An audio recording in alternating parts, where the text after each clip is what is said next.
ओम नमो भगवते वासुदेवाय।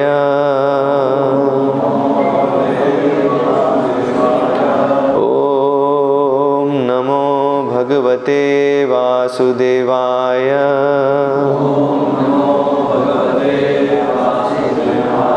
ओम नमो भगवते वासुदेवाय।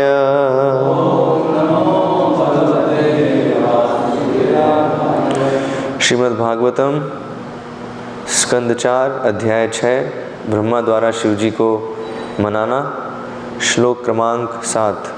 न अहम न यज्ञः न च यूयम् अन्ये ये देहभाजः मुनयः च तत्त्वं विदुः प्रमाणं बलवीर्ययोः वा यस्य आत्मतन्त्रस्य कः उपायं विधित्सेत् नाहं न यज्ञो न च यूयमन्ये ये देहभाजो मुनयश्च तत्त्वं विदुः प्रमाणं बलवीर्ययोर्वा यस्यात्मतन्त्रस्य क उपायं विधित्सेत्। न नहीं, अहम मैं, न तो यज्ञः इंद्र, न तो च तथा यूयम तुम सभी, अन्ये दूसरे, ये जो देहभाजः देहधारी, मुनयः मुनि, च तथा तत्त्वं सच्चाई, विदुः जानते हैं, प्रमाणम विस्तार, बलवीर्ययोः बल तथा वीर्य, वा अथवा यस्य शिव का, आत्मतंत्रस्य आत्मनिर्भर शिव का, कह क्या, उपायम साधन, विधित्सेत् निकालना चाहेगा। अनुवाद एवं तात्पर्य कृष्ण कृपा मूर्ति अभय चरणारविंद भक्ति वेदांत स्वामी शिल प्रभुपाद द्वारा शिल प्रभुपाद की जय। ब्रह्मा ने कहा कि ना तो वह स्वयं, न इंद्र, न यज्ञ स्थल में समवेत समस्त सदस्य ही अथवा सभी मुनिगण ही जान सकते हैं कि शिव कितने शक्तिमान हैं। ऐसी अवस्था में ऐसा कौन होगा जो उनके चरण कमलों पर पाप करने का दुस्साहस करेगा। तात्पर्य, जब ब्रह्मा ने देवताओं को शिव के पास जाकर क्षमा मांगने की सलाह दे दी तो यह सुझाव दिया गया कि आखिर उनके सामने कैसे यह मामला रखा जाए और कैसे उन्हें प्रसन्न किया जाए। ब्रह्मा ने यह भी बताया कि कोई भी बद्ध जीव, यहाँ तक कि वह स्वयं तथा समस्त देवतागण भी शिव को प्रसन्न करने की विधि नहीं जानते, किंतु उन्होंने कहा यह ज्ञात है कि वह तुरंत प्रसन्न किए जा सकते हैं। अतः हमें चाहिए कि हम उनके चरण कमलों में गिरकर उन्हें प्रसन्न करने का प्रयास करें। वास्तव में अधीनस्थ को सदैव परमेश्वर की शरण में जाना चाहिए। यही भगवद गीता की शिक्षा है। भगवान प्रत्येक व्यक्ति को सभी प्रकार के आडंबर युक्त पदों को त्यागने और उनकी शरण में आने के लिए कहते हैं। इससे बद्ध जीव समस्त पाप बंधनों से बच जाते हैं। इसी प्रकार यहाँ पर ब्रह्मा ने सुझाव दिया कि वह शिवजी के पास जाकर उनके चरण कमलों की शरण ग्रहण करें, क्योंकि उनके अत्यंत दयालु होने तथा सरलता से प्रसन्न होने के कारण काम बन जाएगा। ओम अज्ञानतिमिरन्धस्य ज्ञानाञ्जनशलाकया चक्षुरुन्मीलितं येन तस्मै श्रीगुरुवे नमः। श्रीचैतन्यमनोभीष्टं स्थापितं येन भूतले स्वयं रूपकदा मह्यं ददाति स्वपदान्तिकम्। वन्देऽहं श्रीगुरोः श्रीयुतः पदकमलं श्रीगुरून् वैष्णवांश्च श्रीरूपं साग्रजातं सहगण रघुनाथान्वितं तं सजीवं साद्वैतं सावधूतं परिजनसहितं कृष्णचैतन्यदेवं श्रीराधाकृष्णपादान् सह गणललिता श्रीविशाखान्वितांश्च नमो ओं विष्णुपादाय कृष्णप्रेष्ठाय भूतले श्रीमते भक्तिविकास स्वामिनिति नामिने नमो ओं विष्णुपादाय कृष्णप्रेष्ठाय भूतले श्रीमते भक्तिवेदांत स्वामिनिति नामिने नमस्ते सारस्वते देवे गौरवाणी प्रचारिणे निर्विशेष शून्यवादी पाश्चात्य देशतारिणे जय श्री कृष्ण चैतन्य प्रभु नित्यानंद श्री अद्वैत गदाधर श्रीवासादि गौर भक्तवृंद हरे कृष्णा कृष्ण कृष्ण हरे हरे हरे राम राम राम हरे हरे। तो यहाँ पर ब्रह्मा जी सभी देवताओं को सुझाव दे रहे हैं कि किस प्रकार से उन सब से जो गलती हुई है उसको वो सुधारे। तो सभी देवताओं से क्या गलती हुई कि उन्होंने एक अपराधी का सहयोग किया। तो अपराधी का सहयोग करना भी अपराध है तो बोल सकते हैं कि दक्ष ने तो अपराध किया शिव जी के प्रति, तो दक्ष को तो सजा मिल गई, तो अभी देवताओं को क्या समस्या है। तो एक समस्या तो ये है कि जो यज्ञ जो करने के लिए एकत्रित हुए थे तो यज्ञ पूरा नहीं हो सका, तो अभी उस यज्ञ को पूरा करना है, संपन्न करना है। और ये उनको समझ में आ गया था कि जब तक शिवजी उनसे कुपित हैं तब तक वो यज्ञ संपन्न नहीं कर सकते। और दक्ष के मरने से भी उनको ऐसा लग रहा था कि जैसे एक ऐसे अनुयायियों को लग सकता है नेता के बिना, अगर कोई समूह है और उसमें एक नेतृत्व करने वाला है और बाकी उसके नेतृत्व में है, तो अगर जैसे ही जो नेता है वो किसी कारणवश उसकी मृत्यु हो जाए या वहाँ चला जाए वो, तो जो अनुयायी हैं उनको कैसा लगेगा? उनको लगेगा कि शून्याहितम जगत सर्वम है ना कि अब जगत शून्य हो गया है अभी, अब क्या करेंगे, लीडर ही नहीं है। हाँ, तो इसलिए यहाँ देवतागण बहुत परेशान है ना दक्ष के मरने से। तो अभी क्या करें? तो इसके लिए उपाय के लिए वो ब्रह्मा जी के पास गए हैं और ब्रह्मा जी सबसे पहले उनको ये समझाए कि तुम सबने मिलके शिव जी के प्रति अपराध किया। हाँ, तो यहीं पे तुमने बहुत बड़ी गलती कर दी, क्योंकि कोई भी, ये एक प्रकृति का नियम है। हाँ, जैसे प्रकृति के कई नियम हैं, कई स्थूल नियम हैं, कई सूक्ष्म नियम हैं। तो सूक्ष्म नियमों में हमने देखे कई नियम हैं ऐसे, जैसे एक है कि कोई भी अगर वास्तव में ब्राह्मण है गुण से, तो और तपस्या भी है, तो अगर वो किसी को शाप देगा तो उसको लग जाएगा, है ना। वो अगर किसी को शाप देगा तो उसे वो शाप पक्का, मतलब वो जो भी कहेगा वो सच हो जाएगा। तो ये एक नियम है, सूक्ष्म नियम है। ऐसे ही ये भी एक नियम है कि अगर किसी ने किसी महान व्यक्ति के प्रति अपराध किया तो उसका सारा ऐश्वर्य नष्ट हो जाएगा। यहाँ तक कि मतलब ऐश्वर्य तो जाएगा ही जाएगा और जान भी जा सकती है। हाँ, जान भी उसकी खतरे में है। जैसे यहाँ पर दक्ष के साथ हुआ।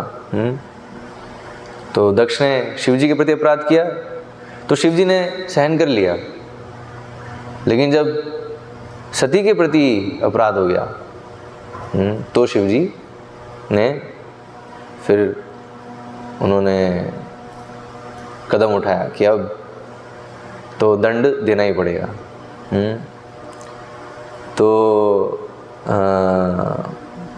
ये हम देखते हैं शास्त्रों में ऐसे कई उदाहरण हैं जिसमें बहुत ही महान, मतलब बहुत ही जैसे यहाँ दक्ष का उदाहरण है कि भौतिक दृष्टि से बहुत ही उच्च पद पे है, लेकिन उसने जैसे ही किसी महान व्यक्ति कौन है? तो जो भगवान के भक्त हैं, वैष्णव हैं, तो उनके प्रति जैसे ही अपराध करता है तो तुरंत उसका सारा ऐश्वर्य नष्ट हो जाता है और अपनी जान भी खो बैठता है। जैसे हम देखते हैं हिरण्यकश्यप का उदाहरण है। तो हिरण्यकश्यप बहुत पावरफुल था, बहुत शक्तिशाली था, लेकिन जैसे उसने प्रहलाद महाराज के प्रति अपराध करना प्रारंभ किया तो वो उसके सारे ऐश्वर्य और फिर जीवन भी समाप्त हो गया। ऐसे ही रावण का उदाहरण देखते हैं हम। तो रावण भी बहुत शक्तिशाली था, लेकिन जैसे ही उसने सीता माँ के प्रति अपराध किया तो उसका सारा ऐश्वर्य नष्ट हो गया और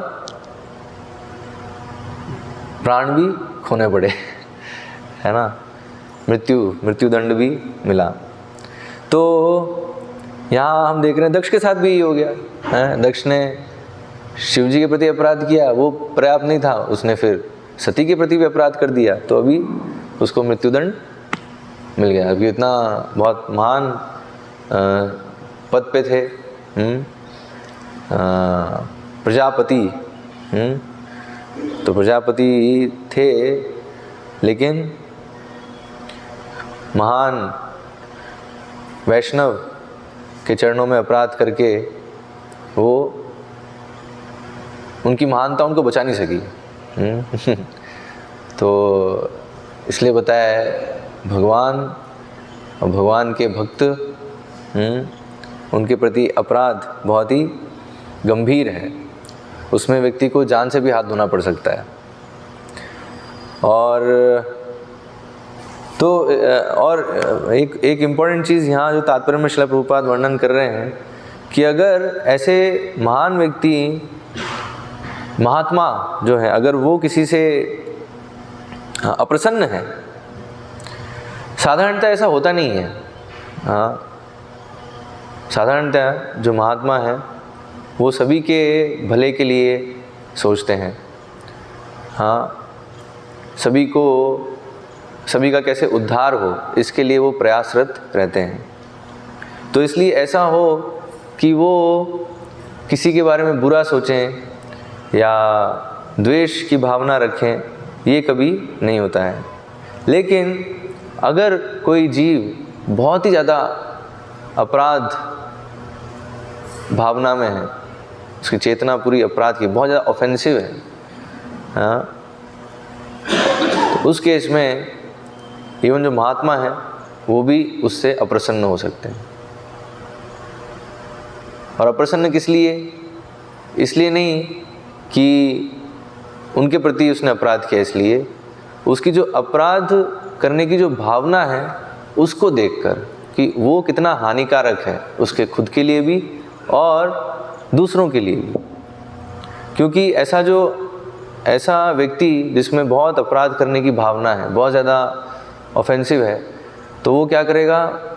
तो ऐसा नहीं है। तो जैसे यहाँ हमने देखा शिव जी के प्रति दक्ष ने अपराध किया तो शिव जी ने उस समय माफ़ कर दिया। शिव जी ने उसको इतना उस समय नहीं सोचा कि उसको मृत्युदंड देना है। लेकिन अगर क्योंकि उस समय दंड नहीं दिया तो उसका परिणाम क्या हुआ कि वो दक्ष जो है अपराध करते गए, अभी सती के प्रति अपराध कर दिया। तो यही होता है, एक अगर अपराधी को अगर दंड नहीं दिया तो वो क्या है, अपराध करता रहेगा। इसलिए पिछले एक तात्पर्य में प्रभुपाद वर्णन करते हैं ना राजा का, कि राजा इसलिए अगर देखता है कि किसी का मर्डर किया है तो उसका दंड क्या है, मृत्युदंड है उसके लिए। तो क्यों है? तो उसमें एक कारण बताया है, क्योंकि अगर उसे मृत्युदंड नहीं देंगे तो वो और मर्डर कर देगा। एक मर्डर करा उसने, उसको दंड नहीं मिला तो उसको प्रोत्साहन मिलेगा कि हाँ मैं और मर्डर कर सकता हूँ, कोई क्या बिगाड़ लेगा मेरा। जैसे आजकल होता है ना, आजकल गैंगस्टर्स और ये सब होते हैं। तो ये लोग क्या है, हाँ, ये लोग पैसे के दम पे और थोड़े प्रभाव के दम पे इनको लगता है कि वो कुछ भी कर सकते हैं। तो वो मर्डर कर दें, किसी का रेप कर दें, कुछ भी कर दें, तो उनको कोई दंडित करने वाला नहीं है। तो क्या करते हैं, वो चलता रहता है। ऐसा नहीं एक पे रुक जाते हैं, 1 2 3 सिलसिला चलता रहता है। तो इसलिए राजा का कर्तव्य है, जैसे उसने देखा कि किसी ने अपराध किया है तुरंत उसे जो उसका दंड होना चाहिए वो दंड देना। तो इसलिए मर्डर अगर किसी ने किया है, किसी ने किसी की हत्या करी है, तो उसका दंड मृत्यु दंड है, ठीक है। और ये उसके भले के लिए, ऐसा नहीं कि राजा जो है उसके प्रति द्वेष भावना से उसको मृत्यु दंड दे रहा है, उसके भले के लिए ही दे रहा है। तो एक तो ये है कि वो और भविष्य में और हत्या नहीं करे, है ना, उससे समाज बच जाए। और वो खुद भी अगर मान लो उसने हत्या करी और उसको अगर उसी समय दंड नहीं दिया, तो उसको उस कार्य का दंड प्रकृति के जो नियम हैं, कर्म के सिद्धांत हैं, उसके अनुसार उसे फिर भविष्य में दंड मिलेगा, अगले जीवन में दंड मिलेगा। तो अगले जीवन में वो कैरी नहीं करे उस कार्मिक रिएक्शन को, तो उसके लिए बेटर है यही इसी जीवन में वो कार्मिक रिएक्शन उसका रोक देना, मतलब उसका कर्मफल उसको अभी मिल जाए, ताकि अगला जीवन वो अच्छे से शुरू कर सके। तो इसलिए भी दंड देना ज़रूरी है। तो इसलिए बताया है दंड विधान बहुत ज़रूरी है। अब जो दंड देने वाले हैं उनको लेकिन एक चीज़ समझनी चाहिए कि वो दंड द्वेष भावना से ना दें, है ना।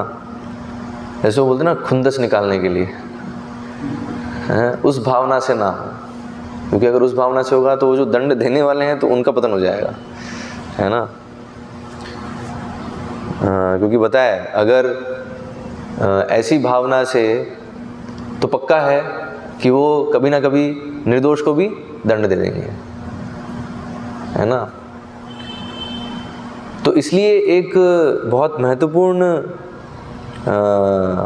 चीज़ है समझने की, जो जजमेंट है, जजमेंट मतलब जो निर्णय लेते हैं, तो निर्णय लेने में जो लोग, अर्थात जैसे आजकल के कोर्ट में होता है, तो कोर्ट में तो क्या होता है, एविडेंस के बेसिस पे होता है निर्णय, है ना। एविडेंस क्या है, जैसे अगर किसी के ऊपर आरोप लगा, किसी ने आरोप लगाया, तो उन्हें बुलाया जाता है और फिर बताया जाता है कि आरोप आप सिद्ध करो, ठीक है, एविडेंस लाओ, सबूत लाओ।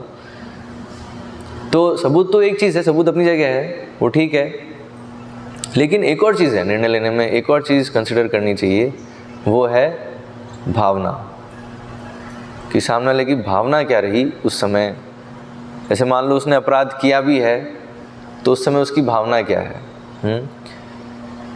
तो अब प्रॉब्लम क्या है, ये साधारण लोग नहीं देख सकते, ठीक है, और इसलिए पूरी संभावना है कि निर्णय लेने में त्रुटि हो सकती है और होती है। इसलिए हम देखते हैं जो आजकल की जो न्याय प्रणाली है, तो वो सबूत के आधार पे है, लेकिन फिर भी हम देखते हैं वो प्रतिदिन नहीं तो प्रति महीने कम से कम वो अपने नियम बदलते रहते हैं और नए नए नियम लाते रहते हैं। तो क्या ज़रूरत है ना, आपको एविडेंस है, सब कुछ है, और उसके अनुसार जो सज़ा होनी चाहिए वो है, लेकिन नियम बदलने की और नए नए नियम लाने की क्या आवश्यकता पड़ती है। हाँ, क्योंकि ये एक चीज़ है जो अभी तक नहीं समझ रहे हो, है ना, कि जैसे ये बताया आतताई, है ना। अभी जैसे ठीक है, ये एक नियम मान लो आपने बना दिया, नियम है कि अगर किसी ने किसी की हत्या करी तो उसके लिए मृत्युदंड है, ठीक है, ये नियम हो गया। लेकिन अब इसमें देखना ही पड़ेगा कि हत्या किस स्थिति में हुई, है ना। जैसे गीता में ये आता है ना वर्णन कि जो आतताई हैं, आतताई उनको मारा जा सकता है। अगर आतताइयों को अगर मारा तो उसमें उसके लिए फिर दंड नहीं है ना। तो आतताई में कौन कौन आते हैं, तो जो आपको मतलब सीधा नियम है, कोई अगर आपको मारने का प्रयास कर रहा है, तो आप अगर अपने प्राणों की रक्षा के लिए, सेल्फ डिफेंस के लिए उस पूरे प्रोसेस में वो अगर आक्रमण करने वाला अगर मारा जाता है, ठीक है, तो उसको हत्या नहीं बोलेंगे, उसको मर्डर नहीं बोलेंगे, उसको सेल्फ डिफेंस बोलेंगे। लेकिन अब अगर देखा जाए तो दूर से तो दोनों चीज़ समान ही दिख रही है, क्योंकि अल्टीमेटली कोई ना कोई उसमें मरा है, ठीक है। लेकिन अब ये देखना कि किस परिस्थिति में और किस भावना में उसे मारा गया, ये भी बहुत इम्पोर्टेंट है। तो अगर ये नहीं देखेंगे तो फिर गलती हो जाएगी जो निर्णय लेने वाले हैं उनसे, ठीक है। तो इसलिए बताया जो निर्णय लेने वाले हैं, जजमेंट करने वाले, जजमेंट करने का जो डिपार्टमेंट है वो किसको दिया गया है?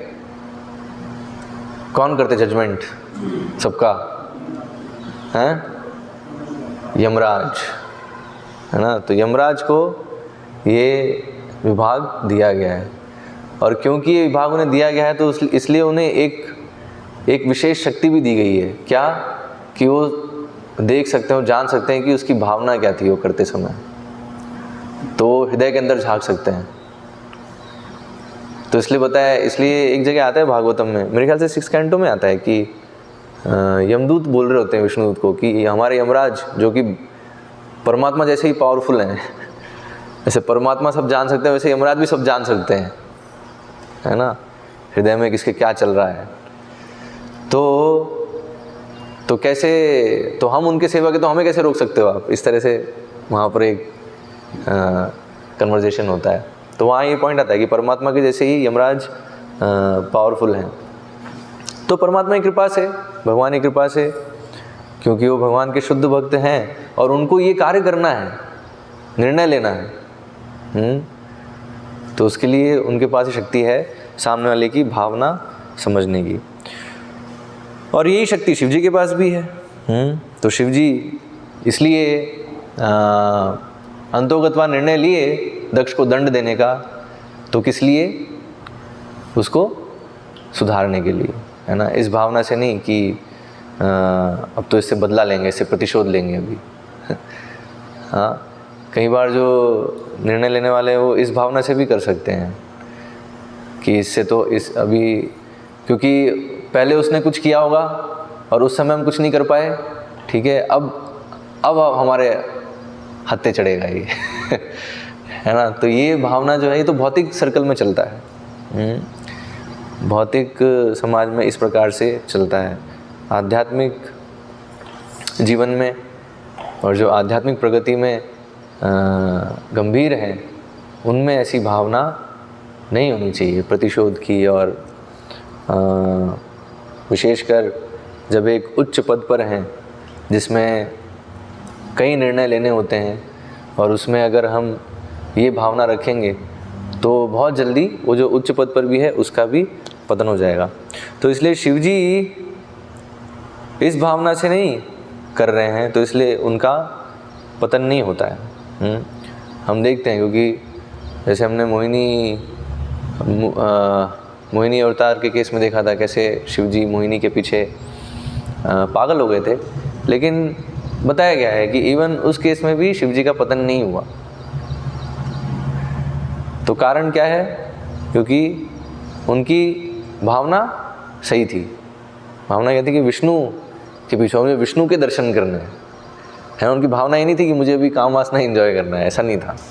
अब विष्णु खुद ही अब डिसाइड कर लिए उनको भ्रमित करने का, तो सब जो कुछ हो रहा था वो सब योग माया के अंतर्गत हो रहा था।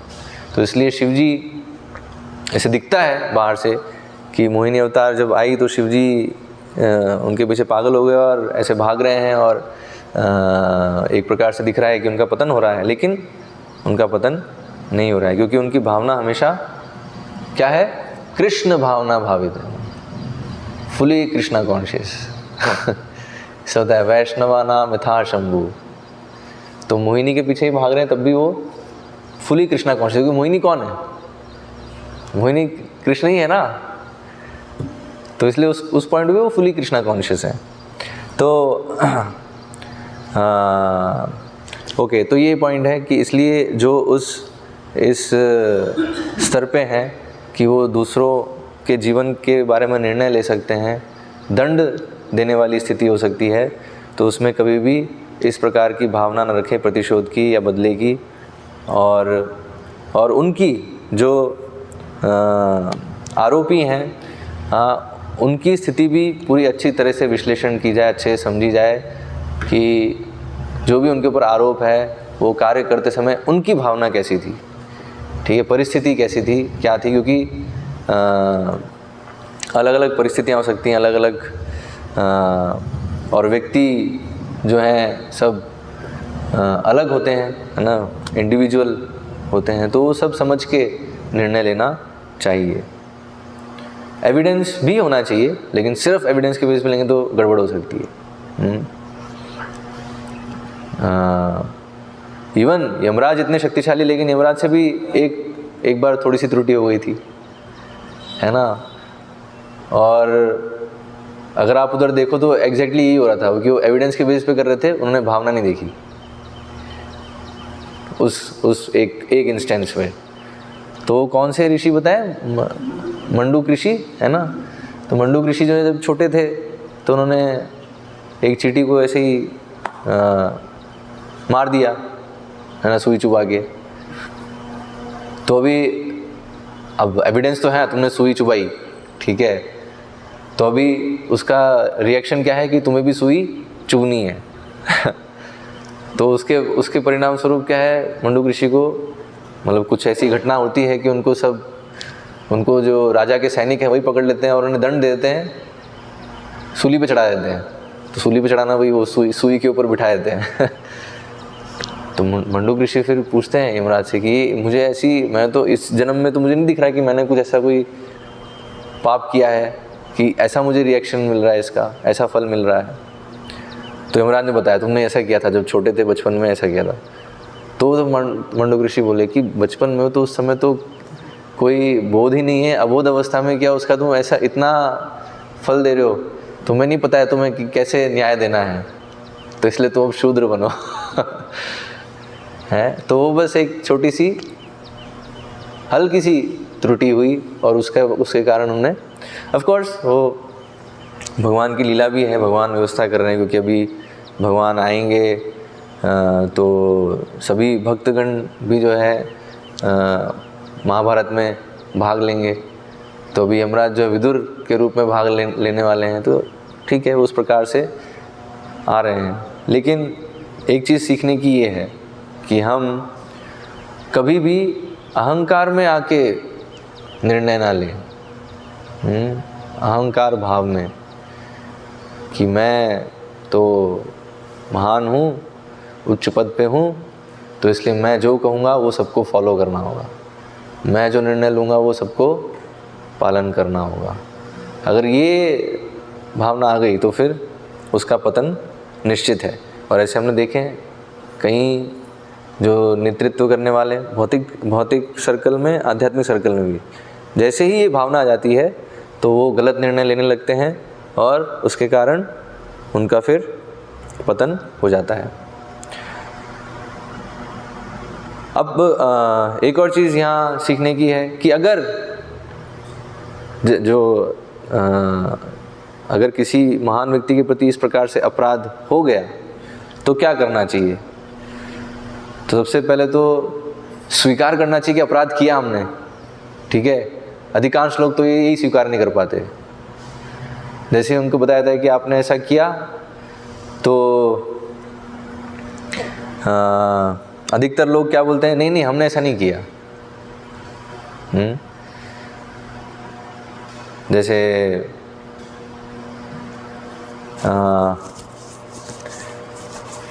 भक्तों में हम देखते हैं होता ही रहता है, अगर किसी भक्त ने कुछ ऐसा कुछ कह दिया, है ना, जो अच्छा नहीं है या अपमानजनक शब्द हैं, और उसके कारण सामने जो भक्त है उसको अपमानित अनुभव होता है,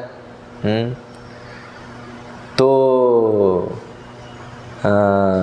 अब वो तो घटना घट गई, ठीक है। उसके बाद जब ऐसी घटना घटी, ये चीज़ जब जो अधिकारी हैं उन तक पहुंचाई जाती है, तो फिर वो जब पूछते हैं कि आपने ऐसा कहा, तो नहीं हमने ऐसा नहीं कहा। है ना, अलग अलग वर्जन सुनने को मिलता है। तो एग्जैक्टली क्या चल रहा है? तो एक प्रॉब्लम सबके साथ जो है क्या है कि हम गलती करते हैं, उसको स्वीकार नहीं करते। हम देखते हैं ना, ये 4 डिफेक्ट में भी आता है ना। तो हर एक बद्ध जीव में जो 4 कमियां हैं, क्या क्या हैं 4 कमियां हैं? सबसे पहली कमी क्या है सीमित इंद्रियां, अपूर्ण इंद्रियां, है ना। और अपूर्ण इंद्रियां होने के कारण भ्रमित होना, और भ्रमित होता है तो गलती करता है, और गलतियां जो करता है तो गलती स्वीकार नहीं करता, गलती को छुपाता है, या वो गलती किसी के ऊपर थोपता है, मैं नहीं किया उसने किया है। तो और ये जो है टेंडेंसी हम देखते हैं सब में, इसलिए होता है ना 4 डिफेक्ट्स ऑफ कंडीशनड सोल, बद्ध आत्मा के, क्योंकि ये 3 गुणों के प्रभाव के कारण ये आते हैं। तो इसलिए जो ये छुपाने वाली गलती करी, तो उसको स्वीकार नहीं करने की जो टेंडेंसी है ना, उससे पहले निकलना पड़ेगा, ठीक है।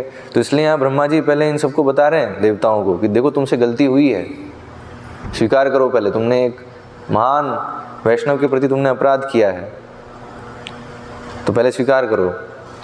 तो क्योंकि अब ब्रह्मा जी कह रहे हैं तो इसलिए देवतागण स्वीकार कर रहे हैं, हाँ यस। अगर कोई और कहता तो देवतागणों के पास भी अपने लॉजिक होते कि नहीं हम तो सही थे, वो तो शिव जी के अनुचरों ने आके पूरा यज्ञ में विघ्न डाल दिया, और सती की गलती थी, शिव जी के मना करने में सती क्यों गई वहाँ पे, उसको नहीं आना चाहिए था है ना। तो गलती तो उनकी है, हमारी थोड़ी है। इस प्रकार से देवतागण भी लॉजिक दे सकते हैं, जैसे हम देखते हैं यहाँ भौतिक जगत में सभी देते हैं। जैसे उनकी गलती दिखाई जाती है तो स्वीकार करने के लिए तैयार नहीं होते। और मतलब ये तो जो कनिष्ठ अधिकारी हो तो थोड़ा उनमें तो रहता ही है, इवन जो थोड़े उन्नत भी हैं भक्ति में बहुत समय से, उनमें भी ये चीज़ रहती है, क्योंकि बहुत समय हो गया लेकिन प्रगति जितना समय जितने वर्ष बिता दिए भक्ति में, तो प्रगति उसके अनुपात में नहीं हो पाई ठीक है, तो अभी भी वो बच्चे ही हैं भक्ति में। तो जो नियोफाइट मेंटेलिटी है ना, एक नियोफाइट मेंटेलिटी क्या है कि मैं तो परफेक्ट हूँ, है ना, मेरे से गलती नहीं होती, और दूसरों में गलती देखते रहते हैं, और जब खुद की गलती अगर सामने आती है तो उसको छुपाने का या उसको दूसरे पे डालने का प्रयास किया जाता है। तो इसलिए वो नहीं करना चाहिए, क्योंकि अगर ये वृत्ति है तो वो तो कभी भी ठीक हो ही नहीं सकता वो। तो इसलिए एक अभ्यास हमें करना चाहिए रोज़ कि हम विश्लेषण करें कि मैंने क्या क्या गलती करी आज, हर दिन ये विश्लेषण करें कि मेरे से आज क्या गलती हुई, क्योंकि ऐसा हो ही नहीं सकता कि हम गलती नहीं करें। क्योंकि अगर ऐसा हम सोच रहे हैं कि मैं गलती करूँ, इसका मतलब हमारे अंदर क्या 4 डिफेक्ट नहीं है, तो फिर या तो फिर प्रभुपाद फिर गलत बोल रहे हैं, शास्त्र गलत बोल रहे हैं, कि शास्त्र बोल रहे हैं हर जीव में ये 4 कमियां हैं और अगर मैं सोच रहा हूँ कि नहीं मेरे अंदर ये जो है, हाँ जो 3 कमियां हैं वो हो सकती हैं कि मेरी इंद्रियां अपूर्ण हैं, है ना, और मेरी इंद्रियां अपूर्ण होने के कारण भ्रमित हो जाता हूँ और भ्रमित होने गलती करता हूँ, लेकिन चीटिंग प्रोपेंसिटी बिल्कुल नहीं है मुझ में, ठीक है। मैं बिल्कुल दूध का धुला हूँ, बिल्कुल मेरे से तो गलती होती है मैं तुरंत स्वीकार कर लेता हूँ, हैं। तो ये अगर हम सोच रहे हैं कि गलती हमसे होती ही नहीं है ना, एक है गलती अगर स्वीकार कर रहे हैं तो वो अच्छी बात है, ठीक है, लेकिन अगर ये सोच रहे गलती होती नहीं हमसे, ठीक है, तो इसका मतलब हम बहुत बड़े माया में हैं, मतलब माया के प्रभाव में, खतरनाक वाले, और ऐसे में फिर हम सुधर भी नहीं पाएंगे। और अगर ऐसी उस स्थिति में बने रहे तो ये दक्ष के साथ जो वो चीज़ हो सकती है, मृत्यु दंड भी मिल सकता है, क्योंकि ऑफेंसिव मेंटलिटी बनती है। जो लोग ऐसा सोचते हैं, है ना, कि चौथी जो चीटिंग प्रोपेंसिटी है वो वाली कमी तो मेरे में है ही नहीं, वो लोग क्या करते रहते हैं, वो लोग दूसरे में दोष देखते रहते हैं और उसके कारण अपराध करते रहते हैं, ऑफेंसिव हो जाते हैं। और एक भक्त के प्रति अपराध किया, फिर दूसरे भक्त के प्रति, इवन अभक्त के प्रति भी, ठीक है। तो ऐसे 1 2 3 उनका फिर वो बोलते ना पाप का घड़ा बढ़ता जाता है, तो ऐसे अपराध का घड़ा बढ़ता जाता है, और एक पॉइंट पे आके फिर क्या होता है, घड़ा जब भर जाता है तो फूट जाता है, और जब फूटता है तो फिर बहुत बहुत दर्द होगा, बहुत पेन होगा। ठीक है, इसलिए बताया, जैसे यहाँ दक्ष को हुआ नहीं, दक्ष अपराध करता जा रहा था, शिवजी ने थोड़ा देखा, माफ़ किया, थोड़ा अवसर दिया सुधर जाए, लेकिन नहीं, तो फिर अंत में मृत्युदंड। और मृत्युदंड होने के बाद अब ठीक है, अभी जाकर देवतागण अपनी गलती स्वीकार करते हैं, है ना, स्वीकार करके फिर अभी क्षमा याचना करेंगे। तो क्षमा याचना करने पर ठीक है, जो ऐसे महान भक्त होते हैं तो आसानी से क्षमा कर देते हैं, लेकिन उसके बाद भी जो स्थिति है उस व्यक्ति की जिसने अपराध किया, तो वो इतनी अच्छी नहीं होगी, ये भी समझना है। जैसे यहाँ हम देख रहे हैं, अच्छा एक प्रश्न हो सकता है कि शिवजी ने बकरे का ही सर क्यों दिया दक्ष को, है ना। मतलब एक प्रश्न ये कर सकते हैं कि ओके, कोई बोल सकता है कि जो है, जो दक्ष का जो सर था वो भस्म हो गया था अग्नि में, मतलब उसी सर को वापस लगा सकते, उसकी कोई संभावना नहीं थी। लेकिन क्या रियली शिवजी के लिए इम्पॉसिबल है ये? क्योंकि बताया यहाँ यही बता रहे ना, हमें किसी को नहीं पता कि शिवजी कितने शक्तिशाली हैं। ब्रह्मा जी कह रहे हैं ये चीज़, ठीक है। तो शिवजी के लिए क्या असंभव है, ये हमें किसी को ज्ञात नहीं। तो एक्चुअली ये चीज़ कहना है कि शिवजी के लिए कुछ असंभव नहीं है। मतलब मरे व्यक्ति को अगर जिंदा कर सकते हैं तो उनके लिए फिर और क्या असंभव है। मतलब जो दक्ष के जैसा ही सिर वापस लगाना क्या उनके लिए संभव नहीं था? उसको बकरे का ही सिर क्यों लगवाया? तो कुछ उद्देश्य होगा ना, कुछ कारण होगा उसके पीछे, हैं? तो कारण क्या है? तो ये दक्ष को हमेशा ज्ञात रहे कि देखो अपराध किया था, उसका दंड मिला है ना। वरना क्या होता है, हमारी भूलने की भी प्रवृत्ति है, नहीं भूल जाते हैं। तो कभी भूले नहीं कि ऐसा अपराध किया था और उसका, तो यही हम देखते हैं और यही अफेक्ट भी होता है कि दक्ष को वो रहता है कि देखो, और वो उस बकरे के सर के साथ जी नहीं पाता है ऐसे में। एक वही बताया ना, एक सम्माननीय व्यक्ति के लिए अपमान बहुत मरने से भी बढ़कर है। तो अभी दक्ष इतना महान था और प्रजापति और इतना ऐश्वर्य सब, और उस बकरे के सर लगा दिया, तो भी उसके लिए वो मृत्यु ऐसा ही है ना। इसलिए बताया ज़्यादा समय वो रह नहीं पाया उस शरीर में भी, और फिर वो शरीर छोड़ के फिर वो फिर से दक्ष के रूप में पैदा होता है, प्रचेतास, है ना, प्रचेतास के पुत्र के रूप में। तो इसमें पॉइंट समझने क्या है कि अगर हमने अज्ञानतावश, मतलब इस भावना में हम हैं कि मेरे अंदर चौथी जो कमी है वो तो है ही नहीं, मेरे से गलती होती ही नहीं है, तो इस भावना में रहकर हम दूसरे के प्रति अपराध करते रहेंगे, करते जाएंगे। और अगर एक महान वैष्णव के प्रति अपराध कर दिया तो उसकी भरपाई जो है वो बहुत ही महंगी होगी और पूरी तरह से भरपाई हो भी नहीं पाएगी, अगर उन्होंने क्षमा भी कर दिया तो भी, ठीक है। मतलब बहुत डिफ़िकल्ट है, कुछ ना कुछ तो उसका अफेक्ट रहेगा, जैसे दक्ष के केस में हम देख रहे हैं। हाँ, तो इसलिए बताया, इसलिए बेटर क्या है, वो बोलते हैं ना, दुर्घटना ना हो तो उसके लिए सावधान रहो, है ना। दुर्घटना से सावधान रहना, क्या है वो लिखते हैं ना, दुर्घटना से देर भली। हाँ, दुर्घटना से देर भली, वो तो ठीक है, देर की बात नहीं है यहाँ पे, सावधान रहने की बात है। सावधान रहो, हैं, सावधानी हटी दुर्घटना घटी, सावधानी अगर हटी तो फिर दुर्घटना पक्का घटी, इसलिए बेटर है सावधान रहो। और विशेषकर सावधान रहना चाहिए हमें जब हम आपस में व्यवहार कर रहे हैं, आपस में जो आदान प्रदान है।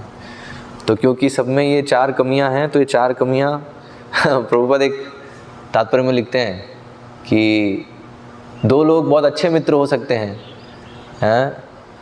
लेकिन जैसे ही दोनों में आदान प्रदान होगा, ठीक है, दोनों में जैसे ही लेन देन होगा, थोड़ा ऐसे ही ट्रांजैक्शन होगा, तो थोड़े समय बाद वो एक दूसरे के बहुत घनिष्ठ शत्रु बन जाएंगे। क्यों? क्योंकि ये चीटिंग प्रोपेंसिटी काम करेगी, और जैसे ही उसको पता चलेगा इसने मुझे चीट किया और उसको लगे इसने मुझे चीट किया, तो क्या होगा, दोनों इसने ऐसा कैसे कर दिया मेरे साथ, तो ये चीज़ होगी, ठीक है। इसलिए बताया है, अगर, और होता क्या है, जैसे ही हम किसी के बहुत क्लोज होते हैं तो हमें ज़्यादा चीज़ें दिखने लगती हैं, अगर थोड़ा दूर रहेंगे तो इतना नहीं पता चलेगा, लेकिन जैसे ही पास में आएंगे तो ये सब सारे जो 4 डिफेक्ट्स है दूसरे में पक्का दिखने लगेंगे, खुद के दिखे ना दिखे है ना, लेकिन दूसरे के पूरे दिखने लगेंगे। और उस केस में फिर क्या होगा, फिर वो लड़ाई झगड़ा कलह, कलयुग में बहुत अधिक है ये ना, क्योंकि कलयुग में क्या है, ट्रेनिंग भी नहीं है लोगों को, है ना, शुद्ध जीवन की, मतलब ऐसे जीवन जिसमें गुणों के प्रभाव से निकल सके, वो प्रशिक्षण भी नहीं है, पूरा गुणों के अंतर्गत और पूरा बांधने का पूरा समाज बना दिया है। तो उससे क्या है, उससे तो ये 4 डिफेक्ट और, मतलब कलयुग में जितने हैं ना लोगों में, कलयुग में पूर्व युगों से कई गुना अधिक है कलयुग के लोगों में ये जो 4 डिफेक्ट है। इसलिए बताया कलह का युग है, कलह होना ही होना है। तो ये फिर प्रश्न है कैसे बचें इससे। तो इसलिए बचने का एक ही तरीका है कि हम सेवा भाव में रहें, है ना, ईश्वर भाव में रहेंगे तो हमें हमेशा ऐसा लगा ऐसा कैसे कर दिया मेरे साथ, है ना। और अगर सेवा भाव में रहोगे तो समझना है ठीक है, कोई बात नहीं, जो भी है तो ये कमी है, इस कमी के कारण ठीक है, वो बद्ध अवस्था में उसे भी नहीं पता है कि वो क्या कर रहा है, तो हमें थोड़ा टॉलरेट करना होगा। लेकिन जो अधिकारी हैं उन्हें कुछ ना कुछ निर्णय लेना होगा, है ना, उसके भले के लिए कुछ दंड भी देना पड़ सकता है, कुछ हो सकता है डांटना पड़ सकता है ना। लेकिन एक व्यक्तिगत रूप से अगर देखें तो उसको टॉलरेट करने का ही, सहन करने का ही प्रयास होना चाहिए। और ये भक्ति में लग के जितना भक्ति में गंभीर हो रहा है, तीव्र भक्ति में नियोजित है, तो उतना ही जल्दी ये इन चीज़ों से बाहर निकल पाएगा। तो अगर किसी से अपराध हो जाता है तो इसलिए तुरंत समझ जाएं कि सबसे बेस्ट चीज़ तो है तुरंत समझ जाएं अपराध हो गया, गलती हो गई, और तुरंत क्षमा याचना कर लें, तो बच जाएंगे। तो इसलिए यहाँ ब्रह्मा जी कह रहे हैं कि शिव जी को भी हमें तुरंत जाके उनसे क्षमा याचना करें। लेकिन पता नहीं अब शिव जी को कैसे प्रसन्न करेंगे, क्योंकि क्षमा याचना करना एक चीज़ है और प्रसन्न करना दूसरी चीज़ है, दोनों एक ही नहीं है। एक होता है कि हाँ गलती करी और आप आके माफ़ी मांग रहे हो तो चलो ठीक है ना, और एक होता है कि वो जैसा चाह रहे हैं वैसा आप कर रहे हो और वो आपसे प्रसन्न है, दोनों में अंतर है, ठीक है। तो अभी ब्रह्मा जी ये कह रहे हैं कि ठीक है हम उनसे जाके माफ़ी तो मांग लेंगे, लेकिन मुझे पता नहीं कैसे उन्हें प्रसन्न करेंगे। हाँ, तो हालांकि उनका नाम है आशुतोष, आशुतोष मतलब आसानी से प्रसन्न, लेकिन अभी इस स्थिति में भी कैसे प्रसन्न करें, क्योंकि एक तो तुम सबने मिलके अपराध कर दिया है इतना, तो अपराध के कारण वो दुखी होंगे, और दूसरा अपनी पत्नी को उन्होंने खो दिया है, सती जो है अभी नहीं है, तो उसके कारण वो अभी दुखी हैं। तो अभी ऐसी अवस्था में, मतलब इस अवस्था में उनको जाके प्रसन्न कैसे करोगे? मतलब ये बात वही है नहीं कि कोई बहुत कष्ट में है, यस शिव जी इतने महान है कि वो उसको सहन कर रहे हैं, वो सहिष्णु हैं, लेकिन उस अवस्था में उनको प्रसन्न करने वाली बात सोचना भी ब्रह्मा जी को लग रहा है कैसे होगा। लेकिन चलो, तो ब्रह्मा जी फिर क्या कह रहे हैं, पता नहीं कैसे होगा, लेकिन चलो पहला स्टेप तो करते हैं, कम से कम पहले आके क्षमा याचना तो करते हैं, फिर देखते हैं प्रसन्न कैसे करेंगे, ठीक है। तो और उम्मीद है, आशा है कि क्योंकि वो आसानी से प्रसन्न होते तो इसलिए उनको इस स्थिति में भी प्रसन्न करना आसान होगा, जो कि साधारणतया आसान नहीं होता है। तो इसलिए प्रभुपाद यहाँ लिख रहे हैं, वास्तव में अधीनस्थ को सदैव परमेश्वर की शरण में जाना चाहिए, यही भगवद गीता की शिक्षा है। तो इसलिए कई लोग ये प्रश्न पूछते हैं ना, भगवान को कैसे प्रसन्न करेंगे? अरे प्रसन्न करेंगे नहीं करेंगे वो बात की बात है, पहले भगवान की शरण तो लो। पहले भगवान जो कह रहे हैं उसे तो पालन करना शुरू करो, पहला स्टेप तो करो कम से कम, फिर भगवान प्रसन्न होंगे नहीं होंगे धीरे धीरे पता चलेगा वो। हाँ तो इसलिए भगवान प्रत्येक व्यक्ति को सभी प्रकार के आडंबर युक्त पदों को त्यागने और उनकी शरण में आने के लिए कहते हैं। और जब तक हम अपने इन पदों से आसक्त हैं, उपाधियों से आसक्त हैं, तब तक भगवान की शरण नहीं ले पाएंगे, है ना। इसलिए भगवान शरणागति के लिए जो श्लोक है वो बोलने से पहले आत्मा के विषय में बता रहे हैं। पहले आप ये समझो कि आप शरीर नहीं हो, तो शरीर नहीं हो क्यों बताया रहा है? क्योंकि शरीर से संबंधित जो भी उपाधि है जिससे हम अपनी पहचान करते हैं, उसमें से हम कुछ भी नहीं। हाँ, तो अगर मैं सोच रहा हूँ कि मैं भारत में पैदा, इसमें भारतीय हूँ, तो ये उपाधि है, ये शारीरिक उपाधि है।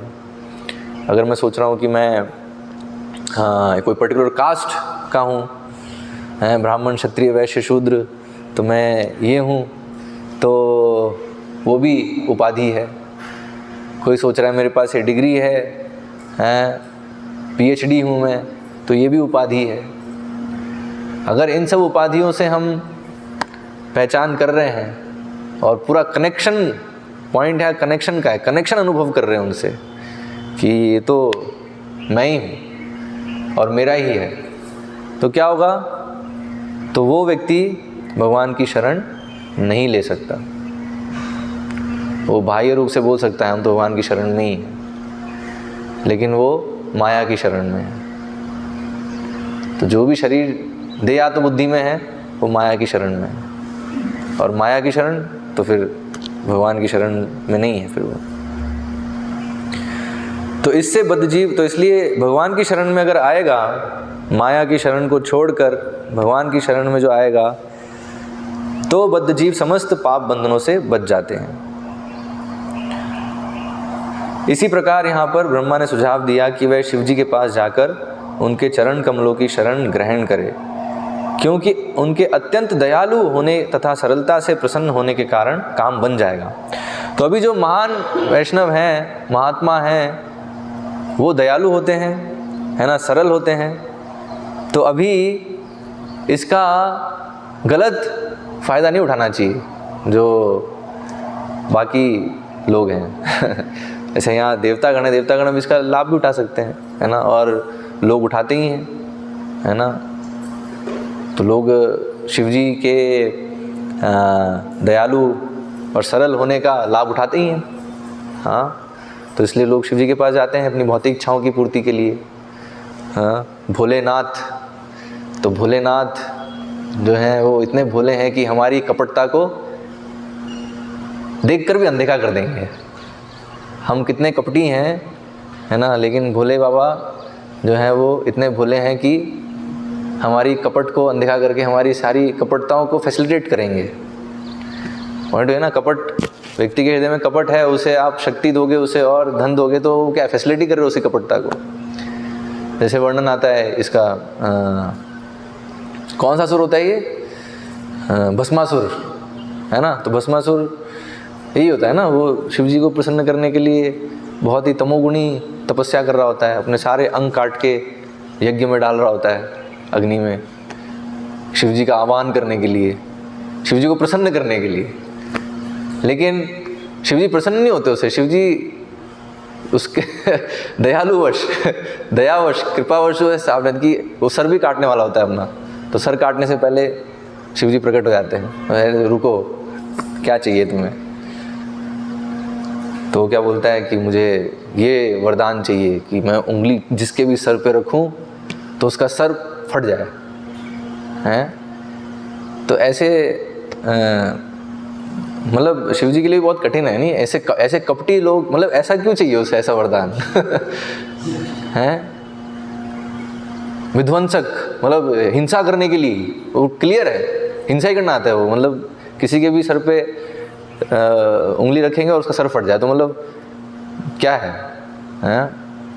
अब यूजुअली देखते हैं जैसे जो भगवान विष्णु के पास जाते हैं वो लोग, उनकी प्रार्थनाएं हम देखें और जो शिव जी के पास जाते हैं उनकी देखें तो कितना डिफरेंस है क्वालिटी का। हाँ, तो शिव जी ने, अब शिव जी वही है ना, भोलेनाथ, तो उन्होंने हाँ ठीक है ले तथास्तु, हैं?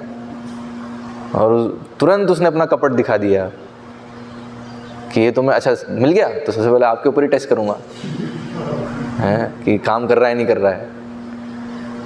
और शिव जी को पता है तो काम तो करेगा, तो शिव जी भाग रहे और ये भी पीछे भाग रहा है। और क्योंकि शिव जी हैं फुली कृष्णा कॉन्शियस, तो इसलिए वो कृष्ण का स्मरण कर रहे कि अभी क्या करें इसमें, हैं? तो कृष्ण फिर प्रकट होते हैं छोटे बालक के रूप में और अपनी मनमोहक बातों से उसको उलझा देते हैं और उसको कन्विंस करते हैं कि शिव जी, यही चीज़ बोलते हैं शिव जी का, जब से दक्ष के साथ जो ये आदान प्रदान हुआ, ये जो घटना घटी और इतने सारे शाप मिले, हम देखते हैं ना यहाँ इस पूरे एपिसोड में शिव जी को और शिव जी के अनुयायियों को बहुत सारे शाप मिलते हैं और वो भी प्रतिशाप, है ना, चल रहा है। तो ये इंसिडेंट बोल के वो भगवान कहते हैं बालक के रूप में कि तब से शिव जी के कोई भी आशीर्वाद काम नहीं करता, है ना। तो मैं तुम्हें पक्का गारंटी देता हूँ ये जो शिव जी ने बोला है वो कार्य नहीं कर रहा। तुम्हें चेक करना है, तुम अपने ऊपर रख लो, अपने सिर पे रख लो उंगली, और वो भगवान की बातों में आ जाता है, वो, है ना, आ जाता है और है तो वो खुद ही उसका सर फट जाता है। तो हम देखते हैं तो ऐसे जो कपटी लोग हैं, है ना, वो अपनी कपट भावना को रखते हुए शिव जी के पास जाते हैं और शिव जी दयालु हैं बहुत, है ना, तो इसलिए वो उनको फैसिलिटेट भी कर देते हैं। लेकिन वो जो है भारी पड़ता है, ये असुर फिर सब जो है विध्वंसकारी चीज़ें ही करते हैं, नाश करने वाली चीज़ें ही करते हैं।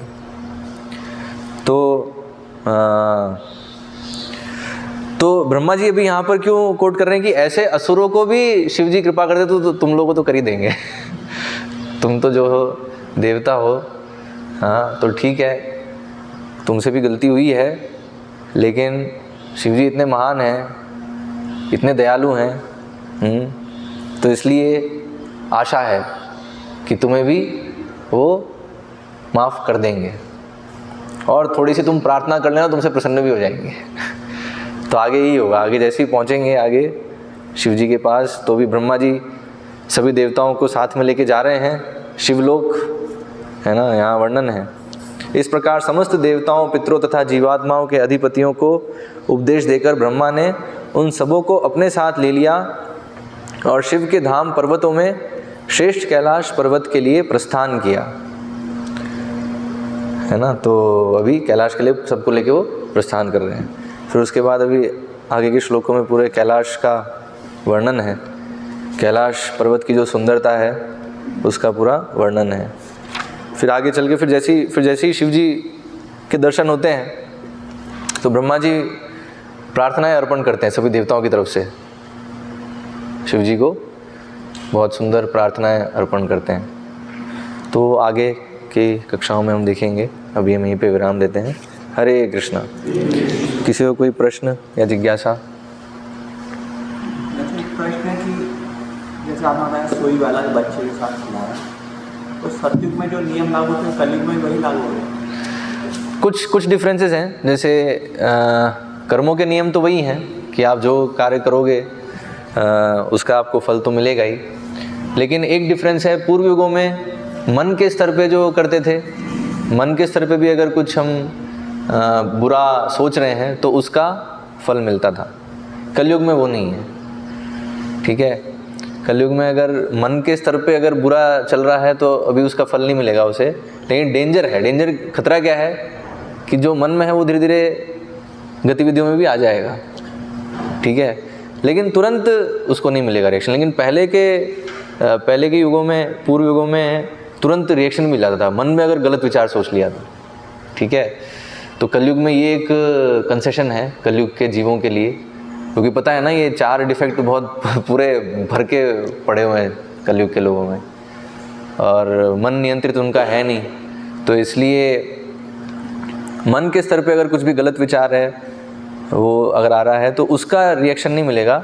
और अगर मन के स्तर पे अगर मन से उन्होंने अच्छा सोचा किसी का, मन में अगर किसी का अच्छा सोच रहे हैं, अच्छे विचार हैं, तो उसका फल मिलेगा। ये कलयुग के लोगों के लिए कंसेशन है। तो मुझे एकदम से तो भी यही एक डिफरेंस याद आ रहा है, बाकी देख सकते हैं और भी कुछ डिफरेंस हो सकते हैं, बट कर्मों के नियम वही के वही हैं जो हमेशा चलते हैं। और अपूर्ण इंद्रिय का अर्थ नहीं समझ रहे हैं। अपूर्ण इंद्रिया मतलब आपकी इंद्रियां सीमित है ना। जैसे आंखों से आप कितना देख सकते हो, जब उजाला होगा तभी देख सकते हो आप, अगर अंधेरा है तो कुछ नहीं दिखेगा, और एक डिस्टेंस तक ही देख सकते हो, ज़्यादा दूर नहीं देख सकते। जैसे हम देखते हैं जो गिद्ध है, गिद्ध बहुत दूर तक देख सकता है ना, लेकिन हम लोग, लेकिन उसकी भी सीमित है दृष्टि, लेकिन हमसे ज़्यादा है, पॉइंट है। तो सीमित, हम सबकी इंद्रियां जो है वो सीमित दायरे में ही कार्य करती है, वो है अपूर्ण इंद्रियां। और उस सीमित दायरे में भी उसमें इम्परफेक्शन है।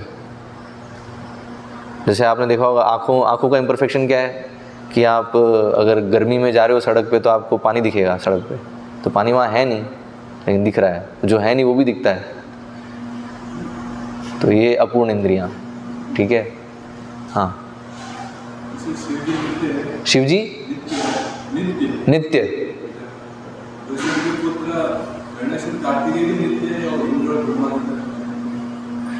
शिव जी नित्य हैं, तो क्या उनके पुत्र कार्तिक और गणेश वो भी नित्य हैं? एक्चुअली शिव जी जो हैं वो, शिव जी के भी कई एक्सपेंशंस हैं।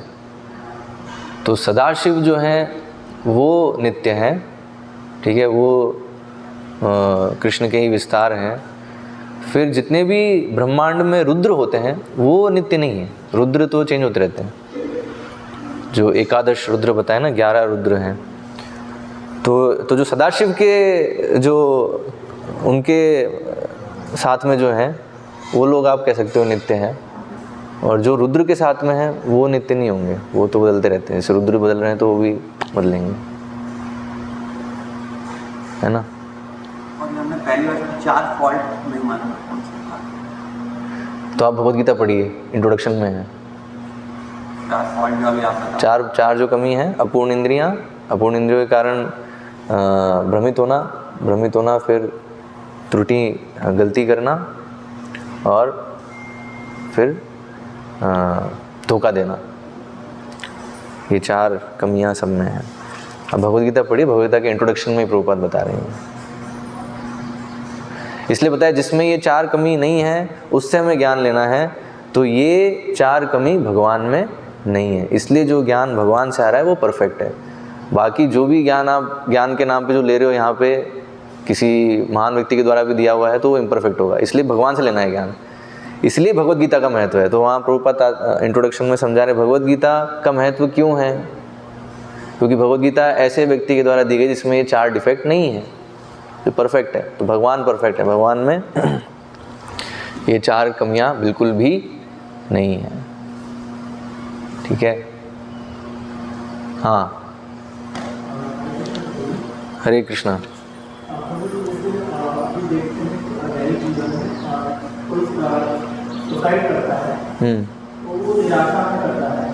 कोई सुसाइड करता है तो निराशा में करता है। लेकिन एक व्यक्ति जो अहंकारी है, किसी का नहीं सुन रहा है, ना अपने पापा मम्मी को सुन रहा है, ना अपने भाइयों को सुन रहा है, ना अपने रिश्तेदारों को, किसी घर सुन रहा है, अहंकार इतना है कि किसी को कुछ नहीं मानना है, भगवान को, और अंत में फिर वो सुसाइड कर देता है। तो जो अहंकारी है, हाँ, किसी को कुछ नहीं मान रहा है, किसी की परवाह नहीं है उसको, तो अंत में वो भी सुसाइड कर लेता है। अच्छा, ठीक है। हाँ, जो वही है ना, जो लोग किसी की परवाह नहीं करते तो वो अपराध करेंगे, है ना, अपनी इच्छाएं पूर्ति करने के लिए कुछ भी करेंगे। और वो नहीं सोचेंगे कि इसके कारण दूसरों को क्या कष्ट मिल रहा है, तो कष्ट तो उनका पाप का घड़ा बढ़ता जाएगा। तो एक पॉइंट पे आएगा कि या तो कोई दूसरा उनको मार देगा या वो खुद को मार देंगे। पाप, अपराध, ये सब जब बढ़ता आता है तो एक पॉइंट आता है व्यक्ति पूरी तरह से इतना परेशान हो जाएगा, इतना, जैसे पहले ही बताया, ये पिछले श्लोकों में आया था ये वर्णन कि जो बहुत अपराधी है तो उसके लिए दंड मृत्यु दंड है, ठीक है, क्योंकि अगर उसे मृत्यु दंड नहीं दिया तो वो और अपराध करता रहेगा। अब वो मृत्यु उसको कैसे मिल सकती है? उसको अगर जो राजा है, जो अधिकारी हैं, वो अगर उसे नहीं देते तो फिर प्रकृति के नियमों के अंतर्गत उसे दंड मिलेगा। तो जिन लोगों को तो आजकल क्योंकि राजा नहीं है, आजकल जो है नेतृत्व सही तरह से करने वाले लोग नहीं हैं, तो दंड देने वाले लोग हैं नहीं अभी, ठीक है, तो क्या होता है, तो प्रकृति के नियम फिर दंड देते हैं। तो इसलिए जब समाज में ये सब बढ़ रहा है, डिप्रेशन, टेंशन, एंग्जाइटी, है ना, और अनेक प्रकार के रोग और मृत्यु दर, ये सब जो नेगेटिव चीज़ें बढ़ रही हैं, क्यों बढ़ रही हैं? क्योंकि समाज पूरा पापमय कार्यों में लिप्त होता जा रहा है। तो पाप के परिणाम मिलेंगे, ठीक है, सामूहिक परिणाम मिलेंगे। बताए 3 क्लेश वो बढ़ते जाएंगे, ठीक है, शरीर के स्तर पे, मन के स्तर पे, और दूसरों से जो क्लेश मिलता है ये सब, और जो देवताओं से आता है, ये सब बढ़ता जाएगा जहाँ पर भी अपराध होंगे, जहाँ पर भी पाप कार्य होंगे। तो कलयुग में क्योंकि धर्म का कोई विचार नहीं है, सभी अधर्म में लिप्त हैं, तो इसलिए कोई आश्चर्य नहीं है कि ये सारी चीज़ें बढ़ रही हैं। हम शास्त्र दृष्टि से देख सकते हैं कि ये सब होना है। जो लोग पाप कार्य करेंगे, जो लोग अपराध में लिप्त होंगे, धर्म का कोई मूल्य नहीं है जीवन में, तो ऐसे लोग खुद भी परेशान रहेंगे, दूसरों को भी परेशान करेंगे। ये तो होना ही है। प्रभु जी, ज़्यादा दयालु और अच्छे रहेंगे तो आसपास के लोग तो हमारा फायदा उठाएंगे। हाँ, तो ये प्रश्न है, अगर हम बहुत ज़्यादा दयालु रहेंगे तो लोग हमारा फ़ायदा उठाएंगे। यस, अगर आप सिर्फ दयालु रहोगे तो लोग फ़ायदा उठा सकते हैं, तो इसलिए बताया सिर्फ दयालु होना कोई बड़ी बात नहीं है। तो यहाँ शिवजी का हम गुणगान कर रहे हैं, शिवजी महान हैं, तो इसलिए नहीं है कि वो दयालु हैं। शिवजी महान है क्यों? क्योंकि वो भगवान के भक्त हैं, वो वैष्णव हैं, और वैष्णव होने के कारण, तो वैष्णव मतलब भगवान की पूर्ण शरण में है, तो उसके कारण उनमें ये सारे सद्गुण हैं, वो दयालु हैं, सरल हैं, सब चीज़ें हैं। तो इसलिए अब उनके जीवन में जो भी हो रहा है ना, तो वो पूरी तरह से भगवान के नियंत्रण में है। तो इसलिए कोई ऐसे उनके दयालु होने का, जैसे मैंने उदाहरण दिया ना, भस्मासुर का वर्णन है, भस्मासुर वही करा था ना, शिवजी के दयालु होने का फ़ायदा उठाया उसने। तो शिवजी खतरे में पड़ गए, लेकिन अंत में भगवान ने बचा लिया ना। तो इसलिए पॉइंट क्या है, भगवान की शरण में रहना चाहिए।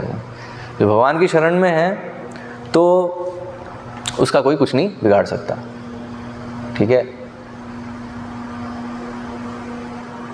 हरे कृष्णा। श्रील प्रभुपाद की जय, श्रीमद् भागवतम की जय।